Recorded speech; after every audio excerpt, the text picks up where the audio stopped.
January 17, 1945. A brittle winter wind cut across the desolate fields of central Germany. Smoke curled lazily from the camp's watchtowers, mingling with the acrid scent of burned wood and fear.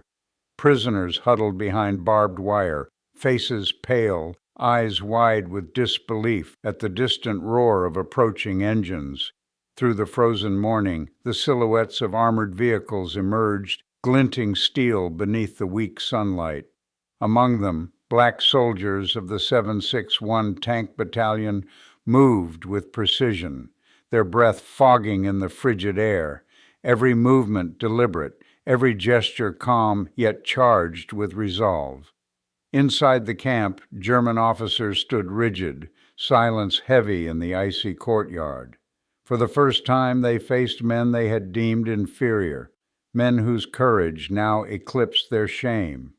The prisoners sensed it too: freedom, hope, and reckoning, all arriving on steel tracks and steady hands. By late 1944, the war in Europe had entered its final brutal phase. The Allies, having landed in Normandy in June, had pushed steadily across France and into the heart of Germany. Cities lay in rubble, transportation networks were shattered, and German forces were increasingly desperate. The Western Front was a cauldron of movement and attrition, where every mile gained came at a heavy cost. Among the advancing units were the often overlooked black soldiers of the United States Army, whose valor had already been proven in earlier campaigns. The 761st Tank Battalion, nicknamed the Black Panthers, had fought through France, Belgium, and into Germany, breaking stereotypes and earning respect from comrades and foes alike. These men faced not only the enemy on the battlefield, but systemic discrimination within their own military. Yet their resolve remained unshaken. Their contribution was vital to the liberation of occupied territories. German prison camps, including forced labor and POW facilities, had become scenes of extreme suffering. Starvation, disease, and overwork were daily realities, with prisoners numbering in the tens of thousands across the Reich. Allied intelligence had mapped many of these camps, planning their liberation as armies advanced. The morale of German officers was brittle. Some clung to duty and ideology, while others recognized the inevitability of defeat. The arrival of Black American soldiers challenged long-held prejudices, creating a psychological tension that mirrored the physical desperation inside the camps. Commanders coordinated liberations carefully. Speed was essential. Camps needed to be secured before German forces could destroy evidence of atrocities or execute prisoners. Tanks, infantry, and engineers moved in unison, often under the cover of early morning fog. For the men of the 761 Saint, the mission was not only tactical, but profoundly symbolic. They carried the weight of history and the hopes of those who had suffered under oppression, approaching each gate with the knowledge that their presence alone could alter the course of many lives. By January 1945, German forces were increasingly fractured. The Eastern Front had collapsed under the Soviet advance, while the Western Allies pressed from France and the Low Countries. Supply lines were strained, and morale among German troops fluctuated between resignation and desperate fanaticism. Prison camps, many originally designed for prisoners of war, had expanded into forced labor facilities where civilians, political prisoners, and captured soldiers endured harsh winter conditions. Food was scarce, sanitation poor, and medical care almost non-existent. Deaths from exposure, starvation, and disease were routine, leaving prisoners in constant fear not only of guards but of the environment itself. Reports from Allied intelligence highlighted both the human suffering and the strategic importance of these camps. Liberating them would save thousands of lives and deny the German military potential leverage. Units assigned to these missions were briefed not only on tactics but on the moral imperatives: speed, caution, and compassion. Black soldiers, already fighting prejudice in their own ranks, often found themselves at the forefront of these liberations, confronting both the enemy and the assumptions of a segregated army. Their role was significant, as the sight of African American soldiers entering these camps would leave an indelible psychological mark on German officers accustomed to racist ideology. The prisoners themselves were a mixture of hope and despair. Some had endured years of captivity, clinging to the smallest acts of survival: a shared piece of bread, whispered encouragement, or the warmth of camaraderie. Others were near collapse, physically and emotionally, unable to imagine that liberation could arrive at all. Yet intelligence reports had reached them, rumors of advancing Allied units carrying not just weapons but justice. Within the frozen wire fences and the shadowed barracks, every soldier, prisoner, and officer waited for the inevitable clash between liberators and captors, a moment that would test courage, resolve, and morality in equal measure. The stage was set. Snow-covered fields, skeletal trees, and barbed wire formed the backdrop for a confrontation that would be as psychological as it was physical. The arrival of black soldiers was more than a military maneuver. It was a challenge to the very assumptions that had governed this war of ideology. Every engine rumble, every tracked vehicle brought liberation closer, and with it, the moment of reckoning for both prisoners and those who had held them captive. The liberation of the camp was a story told from multiple perspectives, each layer adding depth to the momentous event. Human angle. For the prisoners, the first sight of armored vehicles cutting through the fog was surreal. Starved, exhausted, and shivering, they could scarcely comprehend that freedom had arrived on steel tracks. Some fell to their knees, tears freezing on their cheeks. Others watched silently, afraid that hope was a cruel illusion. The soldiers themselves felt the weight of history. Each step into the camp carried both tactical responsibility and the burden of symbolic justice. The human connection was immediate: a soldier offering a warm coat or a cup of hot soup, a prisoner grasping the hands of his liberators in gratitude, a shared recognition of survival against unimaginable odds. Tactical angle. The camp had been surrounded by natural obstacles and defensive positions. Tanks advanced with infantry support, cutting paths through frozen earth and debris. Engineers disabled mines and fortified gates, ensuring the camp could be entered without unnecessary casualties. Coordination was precise. Radio operators relayed real-time updates, while officers directed units with calm authority. Speed was critical. Any delay could allow desperate guards to harm prisoners or destroy records of atrocities. The tactical execution highlighted the professionalism of the liberating forces, demonstrating discipline under pressure and careful planning that minimized loss of life. Technological angle. Armor and artillery played a vital role. Sherman tanks of the 761st, equipped with high-velocity 75-millimeter guns, provided both psychological and physical leverage. Their imposing silhouettes cut through the winter haze, while machine guns and flamethrowers, deployed selectively, neutralized threats without excessive destruction.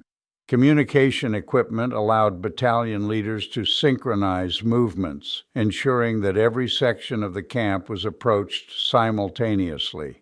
Even small tools, wire cutters, medical kits, and field radios became instruments of liberation, bridging technology with human necessity. Leadership angle. Command decisions during the liberation were as crucial as the firepower deployed.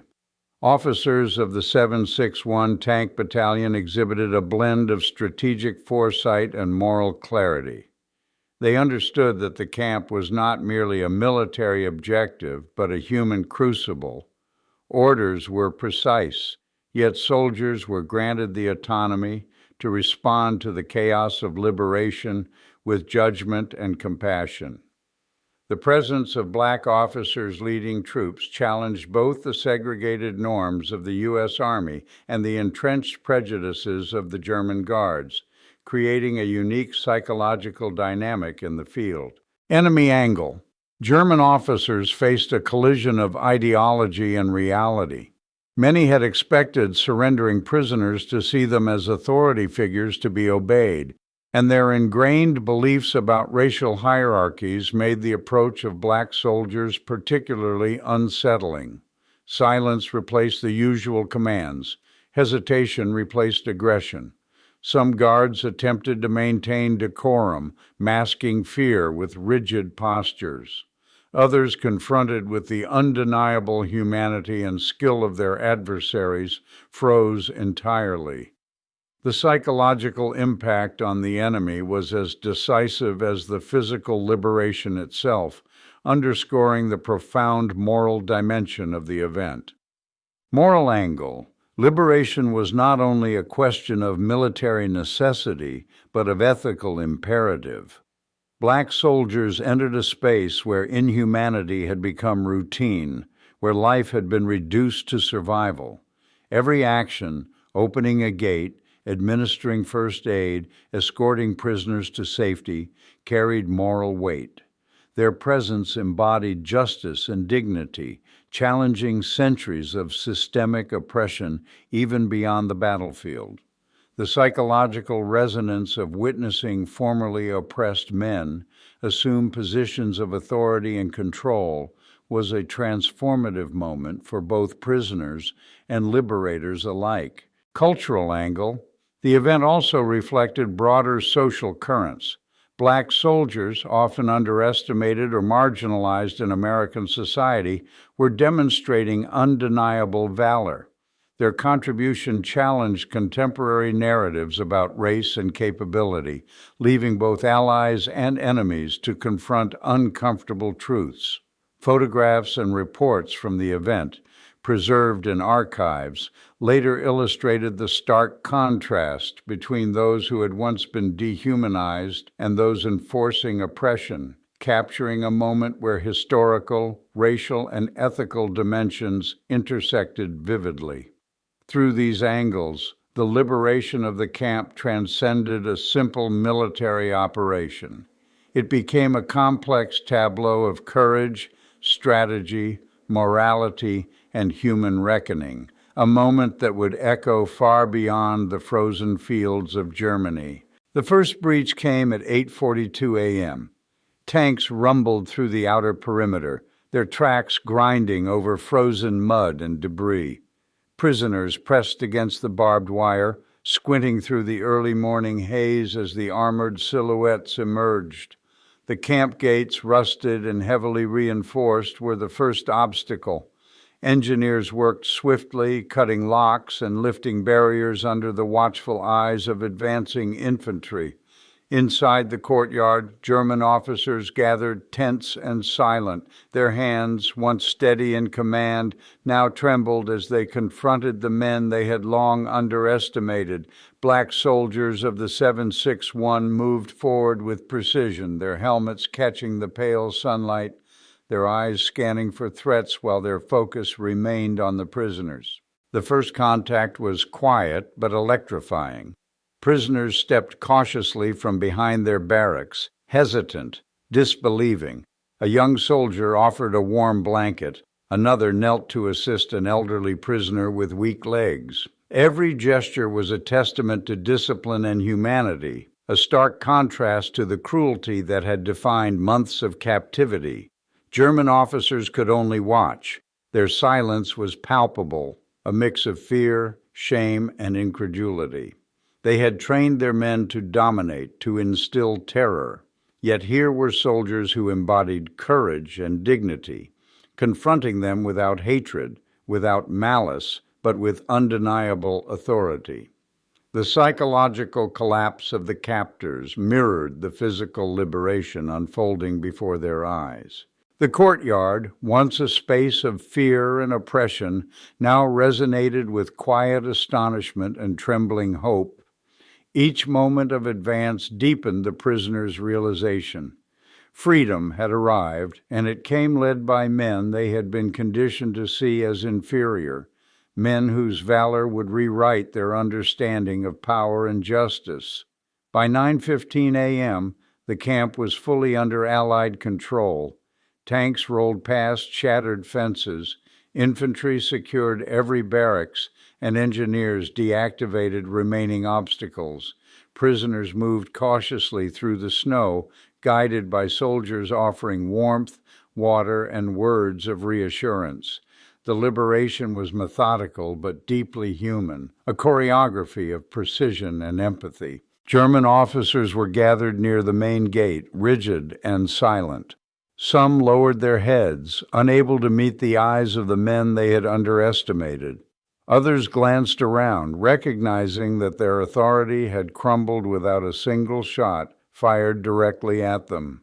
The presence of black soldiers, disciplined, resolute, and compassionate, shattered not only military expectations, but deeply ingrained prejudices. For these officers, the experience was a profound moral reckoning, their ideology confronted by undeniable courage and humanity. Prisoners, once skeletal shadows of their former selves, now walked among their liberators with trembling steps. Soldiers helped them climb onto vehicles, administered first aid, and reassured them with calm authority. The sound of engines, the crunch of snow, and the hushed conversations of liberated men replaced the silence of fear that had dominated the camp for years. Every movement reinforced the turning point. Oppression defeated, dignity restored, and stereotypes shattered. The camp, which had been a stage for cruelty, now became a symbol of courage, justice, and the unassailable truth that valor and morality do not recognize skin color.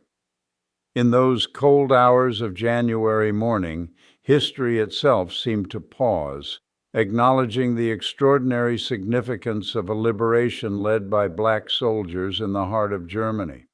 By mid-morning, the immediate consequences of the liberation became clear. Thousands of prisoners, emaciated and weak, were guided to safety, provided with blankets, food, and medical care. Casualties among the liberating forces were minimal, a testament to careful planning and disciplined execution. Soldiers documented the camp's condition, preserving evidence of maltreatment and atrocities, ensuring that the horrors would not be forgotten.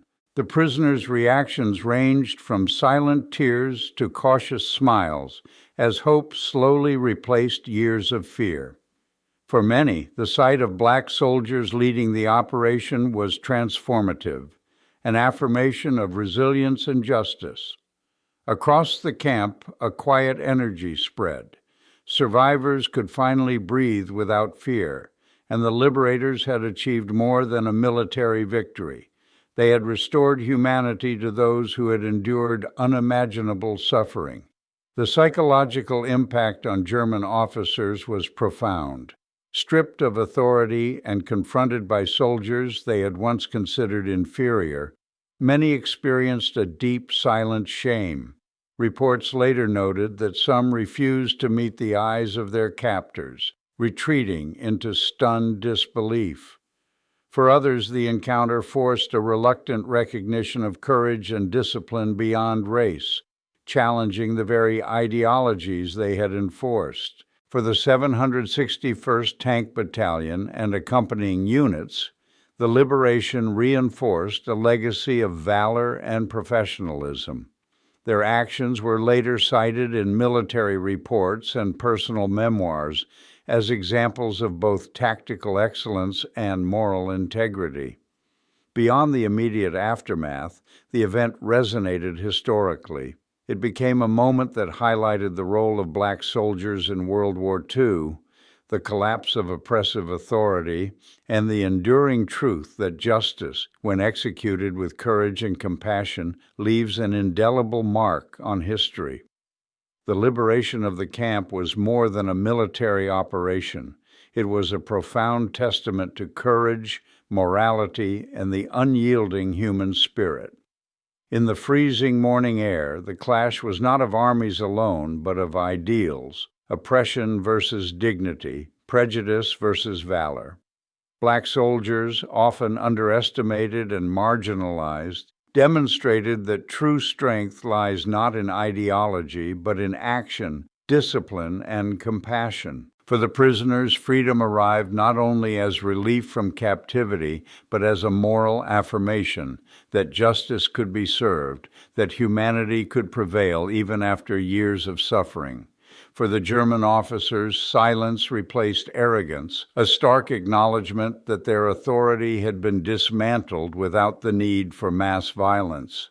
The visual and emotional weight of this confrontation would resonate far beyond the camp's boundaries, recorded in memoirs, photographs, and the memories of all who witnessed it.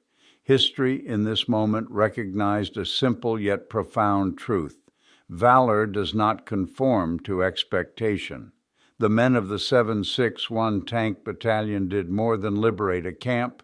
They liberated history itself, challenging assumptions, honoring humanity, and leaving a legacy that continues to inspire. In the cold light of that January morning, courage, justice, and dignity converged, shaping a moment that transcended war and time.